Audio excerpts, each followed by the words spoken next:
May 15th, 2020. Mr. Trump, prove it exists. Define what it is or go home. That's the headline, but peep the slang. Our research, like the inquiries of the president of Tanzania, conclusively proved that the coronavirus testing program is a farce.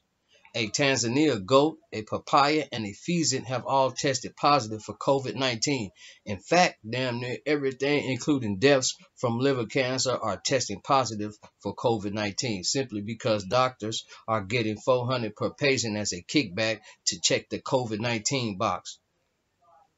Doctors who are uniformed officers under Title 37 of the Federal Code are licensed under the code and subject to Title 10, as well as subjected to the state-level medical boards that are supposed to enforce ethical and professional standards. How is it that while we are paying for all this oversight, we are witnessing kickbacks to purposefully inflate COVID-19 numbers and falsify cause of death? How are you going to explain the sudden drop of causes of death across the board? Suddenly, heart attacks plummet. Diabetes becomes unknown. Cancer is cured with the stroke of a pen. How stupid do you think we are? And where do the lies end? The military just ordered 500 million injection devices. We hope that it is clearly understood that those injection devices will only be used on military personnel, and that American state and nationals serving in the U.S. military retain all of their protections owed under the Constitution of the United States of America, including Article 4.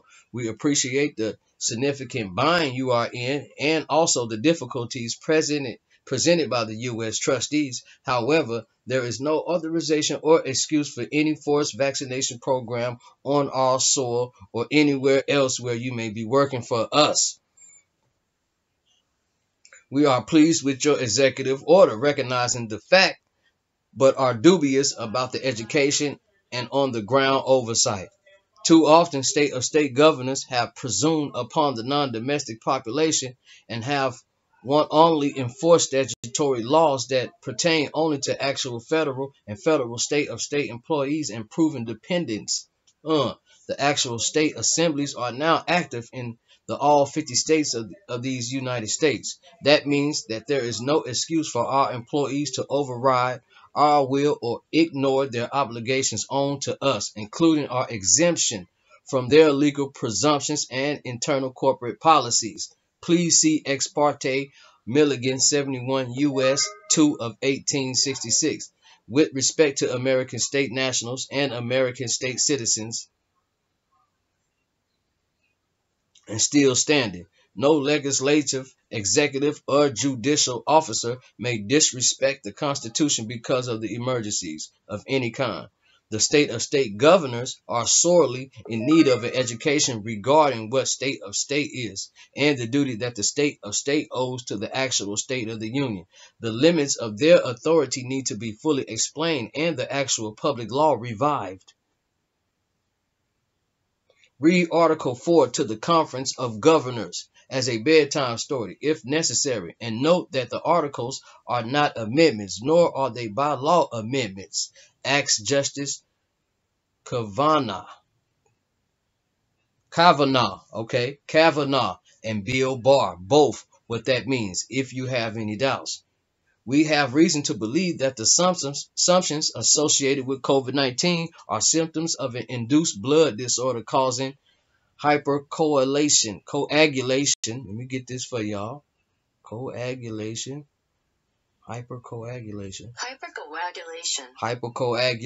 in veterans of the Second Gulf War. The technology involved was touted as a means to speed wound healing and prevent blood loss and has instead resulted in thick blood.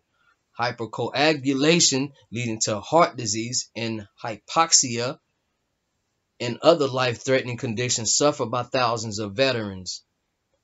There is also some evidence that this malady is transferable to close family members. The agent was delivered as a vaccine. Those afflicted have to take warfarin rat poison for the rest of their lives. So now, here we are, and what do we see?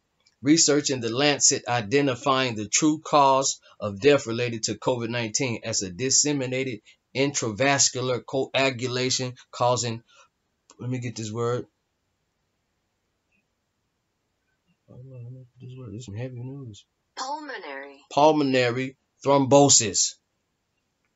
We have to look that word up, okay? Mr. Trump, we are not without sympathy for your position. However, if the U.S. military and the medical community and pharmaceutical industry are in fact to blame for this, and it really is a problem in the nature of an infectious disease afflicting the civilian population, you must come clean about it and the technology responsible.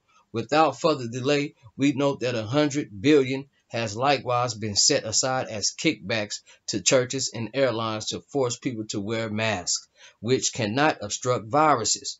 A whopping $1,000 to $1,400 per person vaccinated kickback has been offered to medical clinics and hospitals. We're sickened, Mr. Trump, but not by COVID-19.